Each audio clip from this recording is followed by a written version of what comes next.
and it is a magnificent vehicle. This one has a base price of $100,000. This particular one has the touring package, another $5,400 on top of that. So out the door, it's about $112,000. Under the hood, we've got a naturally aspirated V8, probably one of the finest available. 471 horsepower, 398 foot-pounds with a 10-speed automatic transmission with paddle shifters. Let's take a little bit of a closer look. This particular model is infrared, great color.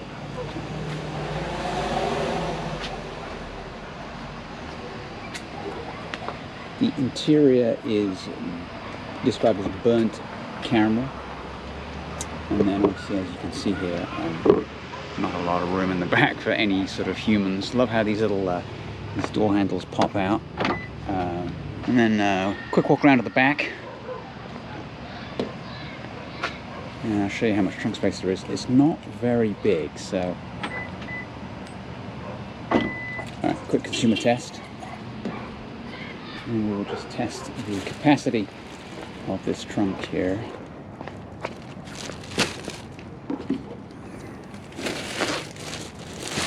Alright, so this is a pack of paper towels from Costco. As you can see, it's not really very big. There's a little bit of room in the back here for a couple of gallons of milk or something similar. Alright, let's take a closer look inside and see what's going on in here. Okay, here we are inside the Lexus. I left the roof off because there's not too much sun coming in here, so hopefully you can see everything pretty clearly. And what a beautiful place it is to sit. I mean, the quality of this car is incredible. Cow everywhere. These semi-aniline seats are beautifully soft. They have tremendous side bolstering. But first, this is the interesting bit here. If we open up this little flap here, this is where Lexus, as a joke, has decided to place the roof mechanism. Obviously, up for put the roof on. Takes about 15-16 seconds. You can do so at speeds of up to 31 miles an hour, and then down will take the roof off, as it is right now. This little button right here drops or raises each of the 4 windows. But yeah, pretty cool that they decided to put that little thing there. Lexus trackpad, kind of a nightmare to use. Not my favorite in the world. They do give you a physical power and volume knob, which is beautifully made, piece of aluminum. Tune scroll, seek track, radio media. But the track pack is somewhat annoying, so if you go in here, you can actually, I've got it in headrest right now, you can move the pointer over and you can have hot air blowing from this headrest. So let me just move the camera around. So you can see right here, little vents for the headrest. While we're back here, let's have a peek into the back seat, and there is absolutely no room whatsoever. You might get a child in there, but it might not be legal in most states. It's this quite small glove box with room for a pair of gloves. That's pretty much it. Beautiful design on the main dash. And then, just moving up, you can see HVAC controls here, raise, lower the temperature, comfort settings, defrosters, and fan and auto. And there's your stop-start button. So yeah, it's all very beautifully put together. On the other side of the wheel, Lexus has provided a heads-up display, so you've got that button right there, fuel tank trunk opening. The heads-up's not the greatest, I must admit. I don't really use them that much anyway. And then standard window controls, memory seats along here, and also mirror control right here. So moving up to the dash, you can see that you have several drive modes. On the right hand side here it says normal. If you use this little bevel here on the right hand side, you can put it into comfort mode. I haven't tried any of these yet because I go immediately for Sport S with the angry looking dial, and that's the reason why I have 11.2 miles to the gallon. Quite sad, but that does kick the active exhaust into play, and it sounds fantastic when it's going. I believe this has a soft limiter on it, so when you rev it, it doesn't really give you an awesome sound. You can use paddle shifters too. Again, they're right here. This one's the positive upshifts, this one's the downshifts. They're attached to the steering wheel, so a little tricky for tight turns. Then if we pull back here, we can scroll through various different menus up here. You'll see that we've got range. I believe we can do tire pressures, looking good. And then you can also do what gear you're in, which is good when you're in automatic. So gear position shows you between 1 and 10 what gear you're in. Obviously when you're in manual mode, it doesn't do that. And then volume controls, and then on this side, cruise control and lane departure. I don't use that because it's annoying and it beeps at you too much. But all in all, this is a very nice place to be. Let me just zoom down here. Now the shifter's a little bit, I don't know whether it's me operator error, but it's a little problematic.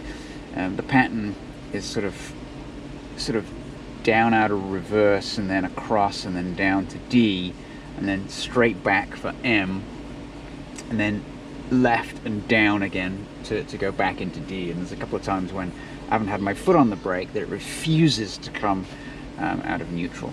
And then of course the quaintest thing about this car is that Lexus always likes to give us a CD player. Not a lot of room for the CDs in the glove compartment there, but it's a nice touch. They keep doing it. I don't know how long they're going to be doing that for, but needless to say, everything in here is super well placed to hand. There's one cup holder. It is not very big, so one size fits all, which is small. And then if we just take a quick look in here, we can press that button and open up a small little space. Usually put my phone there, and then there's a little controller here which will open up the side. And you know, you can get a few little things in there. That's where your 2 USBs are and your little 12-volt power there. Not quite sure who uses those these days, but and then that closes imperceptibly. So yeah, this really is a nice place to be.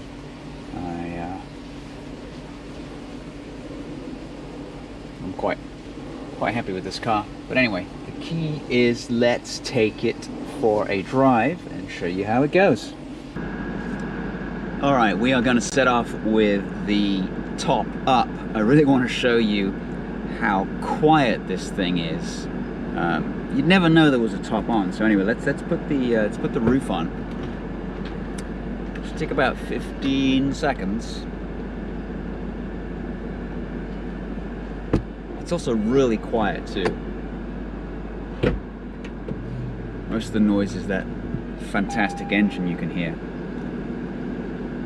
Okay, we got the go ahead there. Let's put the windows up. All right.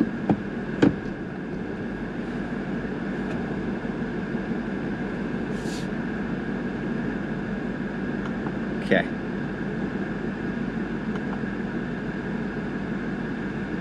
I'm just gonna take off the really cold seating that I have on right now, and again, this infotainment system is so clunky. you've really got to just sit in the driveway as we are right now before we set off. But it's super serene. We're in Sport S, and I have, let me see, gas is always good. So we've got 162 miles. So let's take it for a drive, top on, and then I'm gonna get this top off and show you how it sounds once we get up and going. So let's get going here.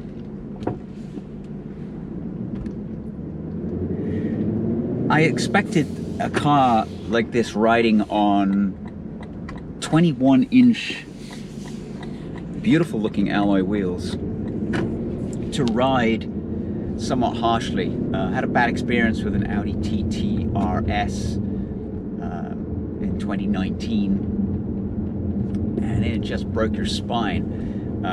I had to drive it in comfort mode, and that was harder than this thing is in Sport Plus. So Lexus has done a phenomenal job with the suspension system, and yeah, you can put it in comfort, but it's boring. The V8 doesn't come alive, and this 10-speed transmission is one of the best I've ever seen. So from an inside point of view, let's put it in manual. Let's drop the shifter back to manual. I noticed that it's reluctant, if you don't put it in manual, to move it into first gear.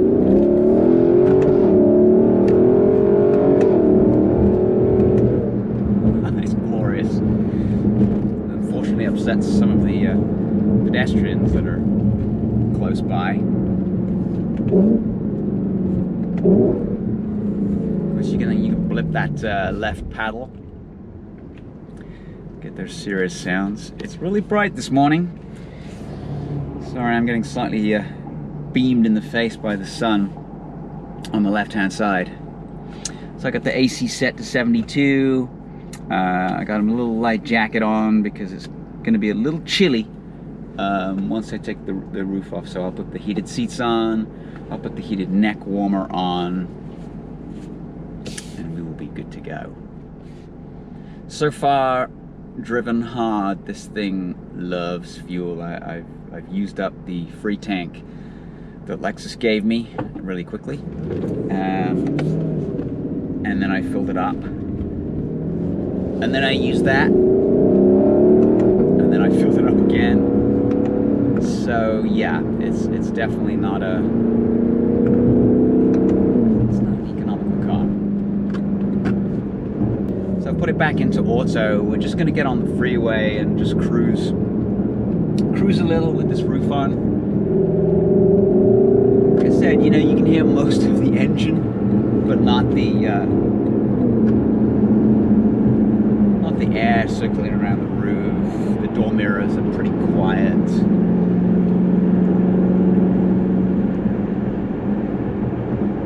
I mean, there's an imperceptible sort of little bit of wind, but damn, there's some cars that aren't convertibles that I've driven that have been noisier than this, and you know, anything that might kick in at higher speeds is going to get drowned out by this amazing V8. When this thing goes away, it'll be very sad. I mean, Lexus put this in the ISF, they put it in the GSF. Both of those cars are no longer. Let's hope that the ISF comes back with the new updated car that just came out. The RCF Performance, the new special edition RCF that's coming out, and then this LC. Just glorious.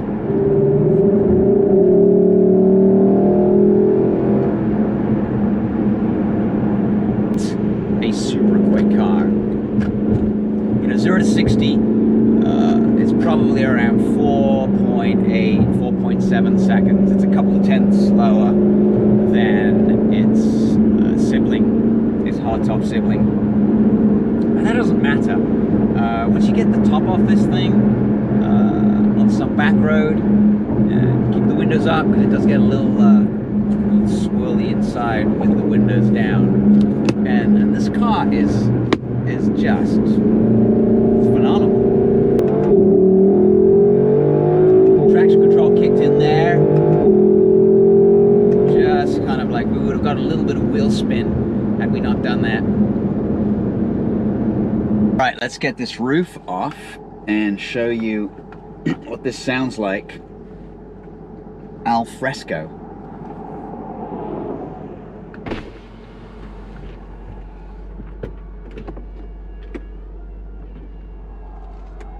Mechanism never gets old. So cool. It's a little warm out there. Get the AC on. All right, so we'll put it in M, and off we go.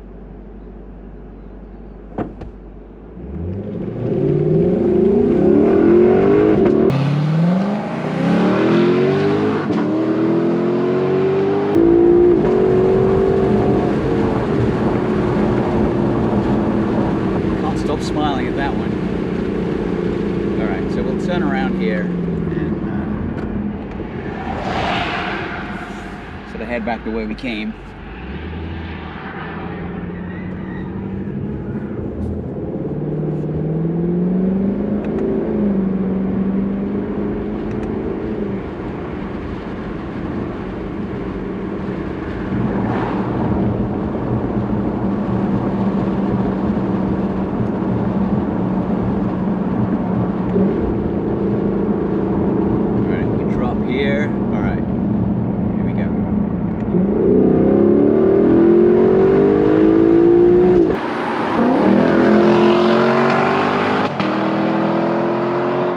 It's not quite as nimble and as, well, not nimble, but it's not quite as agile as the fixed head coupe. It does suffer a little bit, but not a lot. I mean, for an already heavy car, they've managed to button this thing down remarkably well to drive. I think that's the biggest takeaway in how effortless it is to drive. One thing that I do wish is that these paddles were on the column. Get a hint. The steering wheel moves, and as it moves, you're chasing that, especially the first to second gear change from a tight corner, or you're at a traffic light and you got to do a left or a right. You're fumbling around for the upshift, and it needs to be on the column. It's as simple as that. You know, Ferrari get it right.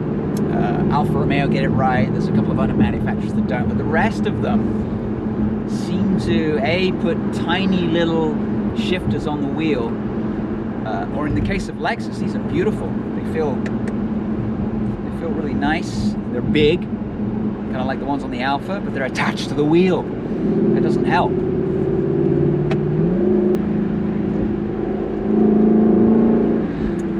It's a shame that I know not a lot of people are going to buy this car. I mean, this is $112,000. Base price is $100,000.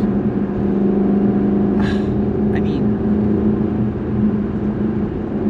in my opinion, this is the best naturally aspirated V8 transmission combo. It may not be the best V8 out there, but made it to this 10-speed, unbelievable transmission. And this is honestly almost like a mini LFA. God, please, Lexus, bring back a new LFA. That V10 was glorious. All right, so just coming off the freeway, epic drive, and yeah, I love this car. Can't really say much bad about it. It sounds great, it goes great. And just, it's addicting. One last blast into M.